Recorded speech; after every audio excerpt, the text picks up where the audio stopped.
If you've had your womb removed and the fallopian tubes and both of your ovaries have been removed, that is known as a hysterectomy with bilateral salpingo oophorectomy. Oophorectomy meaning both of your ovaries have been removed. Regardless of what age this gets done, this is therefore known as that you're pushed into surgical menopause. I wanted to highlight this brilliant resource. It's for free on the Menopause Support website, which is run by Diane Danzebrink and her wonderful colleagues and friends, as well as my incredible GP friend and colleague, Dr. Hannah Short, who's a GP specialist in menopause.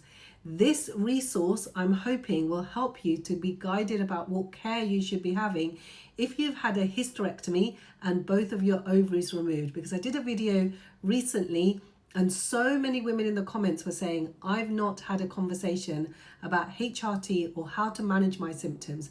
So let me go through some of the really quick common questions that are covered in this document. How long do surgical menopause symptoms last? The common misconception is that, well, at some point you'll get just through it and the other side. However, if you're in surgical menopause, you will be in surgical menopause. This is a permanent state, so lifelong, regardless of what age you've had your hysterectomy and your ovaries removed. How soon after having your ovaries removed will the symptoms be experienced? Suddenly, in some patients, as it says here, within hours.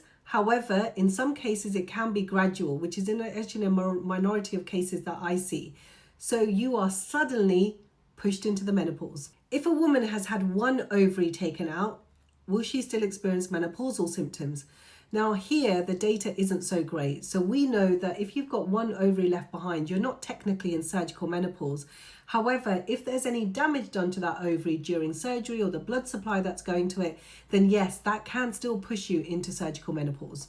How long can a woman in surgical menopause take HRT? Now, if you're going for this operation or you're having discussions with your surgical team about having your womb and both of your ovaries removed, please discuss hormone replacement therapy, because there is no arbitrary time or age limit. So you're never too young, never too old when it comes to taking HRT, especially for women in surgical menopause. And this is important. If your surgical menopause is brought on as a result of cancer, is it safe to take estrogen as part of HRT? Well, that's really nuanced.